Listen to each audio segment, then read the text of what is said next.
اب آخری بات جس بات پہ میں آپ کو یہ لانا چاہ رہا تھا، پورے بیک گراؤنڈ کو بنانا چاہ رہا تھا کہ 7 دن میں 7 کروڑ روپے کیوں آئے۔ میں پہلے دن صبح اٹھا 1 کروڑ، اگلے دن صبح اٹھا 2 کروڑ اکاؤنٹ میں، تیسرے دن صبح اٹھا 3 کروڑ، چوتھے دن، 5ویں دن، چھٹے دن، 7 دن۔ تو میں مسلسل ایک شکر کے حال میں تھا، کیونکہ مجھے یقین نہیں ہو رہا تھا کہ لوگوں کے 100 روپے سے ہر دن آپ کے اکاؤنٹ میں 1 کروڑ روپے آ سکتے ہیں۔ مگر میں خود سے یہ پوچھ رہا تھا کہ یا اللہ یہ کیوں، یا اللہ یہ کیوں، یا اللہ یہ کیوں۔ اور آخر کئی دنوں تک محاسبہ کرنے کے بعد میں اس کنکلوژن پہ آیا کہ 3 ریزنز ایسے ہیں جو میں چاہتا ہوں کہ آج آپ یہ 3 ریزنز لے کر گھر واپس لوٹیں انشاءاللہ، جس کی وجہ سے میں یہ کہتا ہوں کہ 7 دن میں اللہ کی اس قدر غیبی مدد آئی، اس قدر غیبی مدد آئی۔ وہ 3 چیزیں کیا ہے؟ فرسٹ، کہ ہماری نیت صاف ہو، ہماری نیت صرف اور صرف اللہ کی رضا کے لیے ہو، یعنی اگر انگریزی میں بولے the intention should be in its purest form, and the purest form of intention is nothing but the fact that you do everything۔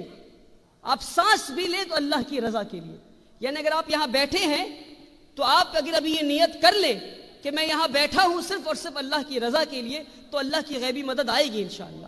دوسری بات کہ آپ محنت کریں، آپ محنت کریں۔ کیسی محنت؟ صحابہ والی محنت۔ کیسی محنت؟ کہ فجر میں اٹھے تو کام اور کام اور کام اور کام اور کام اور کام، یعنی عشاء تک کام، پھر فجر میں اٹھے اور کام اور کام اور کام، اور پھر عشاء تک کام، اور پھر سوئے تو اگلے دن اٹھے۔ اگر آپ ہر دن اس قدر محنت کریں گے، اور میں کہتا ہوں زندگی کا اصول یہ ہونا چاہیے کہ زمین پہ کام، اور میرے ساتھ آپ دہرائیں، زمین پہ کام، ایسے نہیں چلے گا، زور سے کہیں، زمین پہ کام اور قبر میں آرام انشاءاللہ۔ یہ زمین آرام کے لیے نہیں ہے، ہم آرام کریں گے انشاءاللہ، مگر آرام کی جگہ قبر ہے انشاءاللہ۔ اگر ہم اس قدر کام کریں گے اور کریں گے اور کریں گے تو اللہ کی غیبی مدد آئے گی انشاءاللہ۔ اور تیسری اور آخری چیز، نیت، محنت، اور تیسری اور آخری چیز میں کہتا ہوں وہ ہے قربانی۔ اس کے بنا کوئی بھی کام، کوئی بھی انسان، کوئی بھی ادارہ، کوئی بھی مشن، کوئی بھی کاز بڑا نہیں ہو سکتا۔ You cannot reach the pinnacle of greatness اگر آپ قربانی دینے کے لیے تیار نہیں ہیں۔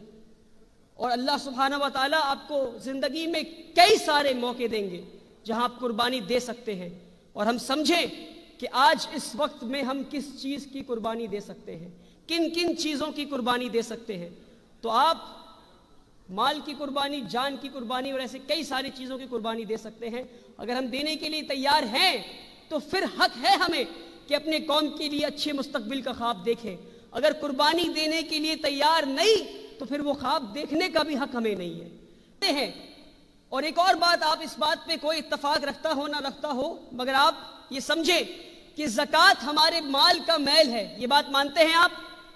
ہم مانتے ہیں اس بات کو کہ زکوٰۃ ہمارے مال کا میل ہے، اور ہم اسی میل پہ قوم کے مستقبل کو بنانا چاہتے ہیں۔ یہ افسوس کی بات ہے۔ اگر قوم کے مستقبل کو بنانا ہے اور تیار کرنا ہے تو ہمیں یہ سمجھنا ہے کہ ہمیں زکوٰۃ سے اوپر اٹھنا ہے۔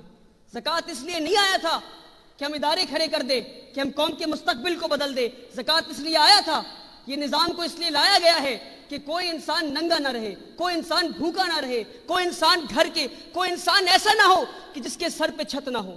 مگر ہم نے یہ سمجھا کہ ہم زکوٰۃ کے مال سے قوم کے مستقبل کو بنا دیں گے۔ اپنے مال کی میل سے قوم کے مستقبل کو بنا سکتے ہیں کیا ہم؟ نہیں بنا سکتے ہم۔ آج ضرورت ہے کہ اپنے محاسبہ کریں ہم، اور بہار انجمن جیسے اداروں کا ہم ساتھ دیں، اور زکوٰۃ سے آگے بڑھ کر ہم تعاون کریں تاکہ قوم کی مستقبل بن سکے انشاءاللہ۔ کریں گے انشاءاللہ۔